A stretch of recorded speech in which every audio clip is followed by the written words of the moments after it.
லூக்கா எழுதின சுவிசேஷம் 16:13.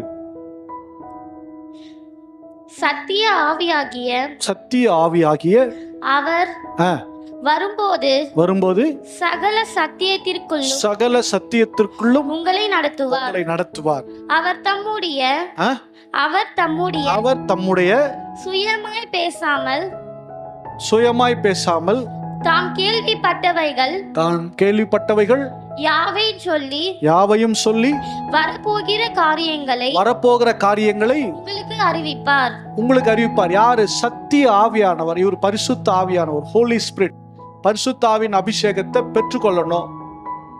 வெறும் அந்நிய பாஷை பரிசுத்தாவின் அடையாளம் அல்ல. அது மட்டும் இல்ல, அவர் உங்களுக்குள்ள வந்துவிட்டால் அவர் உங்களை பரிசுத்தமான பாதையில, சரியான பாதையில, உங்க எதிர்காலத்துக்கு உண்டான பாதையில் நடத்துவார். ஜோசியக்கார வெளியே இருக்கிறான், நமக்கு ஜோசியம் சொல்ற எங்க இருக்கிறாரு? உங்களை பத்தி நீங்களே சொல்லலாம். உங்களுக்குள்ள இருக்கிற ஆவியானவர் நீ எங்க போகணும், எங்க போகக்கூடாது, எதை செய்யணும், எதை செய்யக்கூடாது, எப்படி இருந்தா நீ நல்லா இருப்ப, யாரை பார்த்தா நல்லா இருப்ப, யாரு கூட பழகினா நல்லா இருப்ப, எல்லாத்தையும் சொல்லி கொடுப்பார். அல்லேலூயா. அப்ப அந்த ஆவியானவர் தான், இந்த சத்திய ஆவி உள்ள வந்தா தான் நமக்கு தேர்தல் கிடைக்கும். நம்ம தேற்றுவார். அவர் தான் நம்மை தேற்றுகிற ஆவியார். முந்தின வருஷத்து படிச்சோம் நம்ம அது. அப்போ அவர் நம்மை தேற்றுவார். சத்தியத்துக்குள்ள நீங்க நடந்தீங்கன்னா உங்களுக்கு ஆறுதலும் சமாதானம் கிடைக்கும். நீங்க பாருங்க, முதல்ல ஆபிரகாம் நாட்கள்ல அவர் அவருக்கு ஆண்டவர் பிரமாணங்களை கொடுத்தார். நீங்க ஆதியாகமம் 26 படிச்சீங்கன்னா ஆபிரகாம் நாட்கள்ல அவர் சொல்றாரு, ஆபிரகாம் என்னுடைய கட்டளைகளுக்கும் என்னுடைய நியமங்களுக்கும் அவர் கீழ்ப்படிந்து நடந்ததுனால நான் என்ன பண்றேன், உன் சந்ததியை ஆசீர்வதிப்பேன்னு சொல்றாரு. ஆபிரகாம் கட்டளை யார் கொடுத்தா, நியமங்கள் யார் கொடுத்தா அப்படின்னு பார்த்தோன்னா, மோசேயின் காலத்துல என்ன கொடுக்கப்பட்டது? நியாய பிரமாணம் கொடுத்தார். அப்ப இந்த மோசேயின் காலத்துல கொடுத்தாரு, ஆனா ஆபிரகாமின் காலத்துல கொடுக்கல. எப்படி ஆபிரகாமின் காலத்துல அப்போ என்னதான் தோரா அப்படின்னா என்னதுன்னா 5 ஆகமங்கள். என்னது? தோராயமா சொல்றது இல்ல. தோராங்கிறது ஆதியாகமம், யாத்ராகமம், லேவியாகமம், எண்ணாகமம், உபாகமம். இதுதான் தோரா. இதை யார் எழுதுனதுன்னா மோசே எழுதினார். இது யார் எழுதுனது? மோசே எழுதினார். அப்போ ஆபிரகாமுக்கு யார் எழுதி கொடுத்தார்னா, தேவன் பேசினார். யார் மூலமாய்? ஆதாம் மூலமாய் பேசினார், ஏனோக்கு மூலமாய் பேசினார், நோவாவின் மூலமாய் பேசினார், மெத்துசலா மூலமாய் பேசினார்.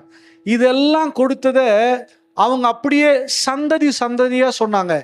அதுதான் தோராவில் வாய் வழி தோரா. என்னது அது?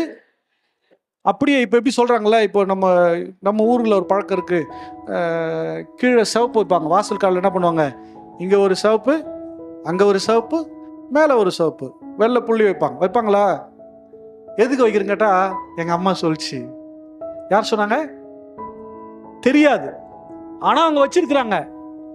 இது எப்படி வாயு வழியா ஒரு சடங்காச்சாரம் பரவுச்சோ, அதே போல தேவன் தம்முடைய தாசர்களுக்கு கொடுத்த கட்டளைகளின் நியமங்களையும் வாயு வழியாக தோராவாய் கடந்து போனது. அல்லேலூயா. இதெல்லாம் எந்த பைபிள்ல இருக்காது, யாரும் சொல்லி தர மாட்டாங்க. நான் உங்களுக்கு புரியுற மாதிரி சொல்றேன், அப்ப வாய் வழி தோராவை சொன்னதை, தமக்கு முன்னாடி இருந்த பரிசுத்தவான்கள் சொன்னதை கேட்டு அப்படியே கீழ்ப்படிந்து நடந்தார் ஆபிரகாம். அல்லேலூயா. ஆமா, ஆபிரகாம் இருக்கும்போது, ஆபிரகாம் நாட்கள்ல யார் இருந்தானா, சேம் இருந்தார். யார் இருந்தா? சேம் இருந்தார். ஈசாக்கின் நாட்கள்ல சேம் இருந்தார். அடுத்தது யாக்கோபின் நாட்கள் கூட இருந்தார். ரெபேக்கால் போயிட்டு கர்த்தரிடத்தில் விசாரித்தாள் அப்படின்னு போட்டிருக்கா? அங்க எங்க போய் விசாரிச்சா? சேம் இடத்துல தான் போய் விசாரிக்கிறா. இது பின்னணி சரித்திரம், எபிரேய சரித்திரம். அப்போ சத்தியத்தை அறிகிற அறிவுக்குள்ள வந்தா தேவனுடைய கிருபைகளும் தேவனுடைய ஆசீர்வாதங்களும் வாக்குத்தத்தங்களும் நம்மேல் பலிக்க ஆரம்பிக்கும்.